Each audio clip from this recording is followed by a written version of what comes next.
চারিদিকে যখন রাজ্য সরকার ডেঙ্গু নিয়ে সচেতনতার বার্তা দিচ্ছে বারবার মানুষকে, সেই সময় চাঁদুরিয়া 1 নম্বর গ্রাম পঞ্চায়েত কতটা সতর্ক? পুরোটাই সতর্ক। চারিদিকে যেমন বাংলার মুখ্যমন্ত্রী মমতা বন্দ্যোপাধ্যায় আমাদেরকে সতর্ক করছেন, আমরাও চাঁদুরিয়া 1 নম্বর গ্রাম পঞ্চায়েত মানুষকে সচেতন করছি, সতর্ক করছি। এবং চাঁদুরিয়া পঞ্চায়েতের পক্ষ থেকে ডেঙ্গুর নতুন স্প্রে এসছে এখন, সেই স্প্রেগুলো করা হচ্ছে। আমাদের যারা হেলথ ওয়ার্কার আছেন, যারা ভিআরপি আছেন, তারা সেই কাজগুলো করছেন।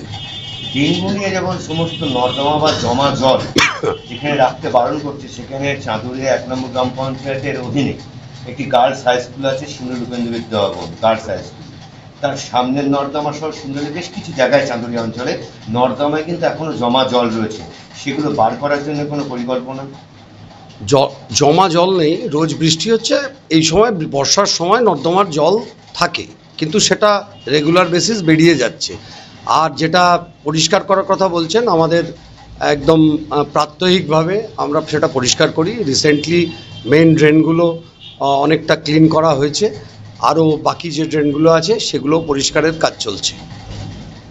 আর আগামী যে দিনে আরও বাড়ন্ত হতে পারে ডেঙ্গু, তার জন্য সিংবাড়ি যে স্বাস্থ্য আছে বা স্বাস্থ্য কেন্দ্রগুলো আছে সেগুলোকে এবং আশাকর্মীকে আপনারা কতটা সচেতন করেছেন? আমরা প্রত্যেকটা জায়গায় আশাকর্মীরা তাদের যে এরিয়া আছে সেই এরিয়ায় মানুষকে সচেতন করছেন, এবং আমরাও চাঁদুরিয়া পঞ্চায়েতের পক্ষ থেকে বার্তা দিচ্ছি যে ডেঙ্গুর যে নিয়মগুলো মূলত সেগুলোকে পালন করবার জন্য, মশারি টাঙানোর জন্য, নিজের এলাকা জমা জল, বাড়ির যার যার বাড়িতে জমা জল আছে সেগুলো নাগরিক দায়িত্ব পালন করে সেগুলোকে পরিষ্কার করার জন্য চাঁদুরিয়া পঞ্চায়েত অত্যন্ত সচেতন।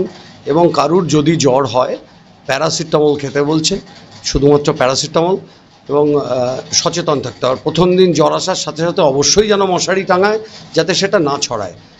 সৌভাগ্যের বিষয় হচ্ছে আমাদের এখানে ডেঙ্গুর কেস খুব কম, নমিনাল।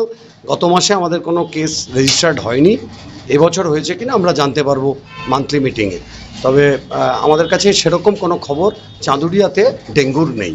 আপনার নাম পরিচয়? আমার নাম সংগ্রাম গোটাকরতা, আমি স্বাস্থ্য এবং শিক্ষার উপসমিতির সঞ্চালক।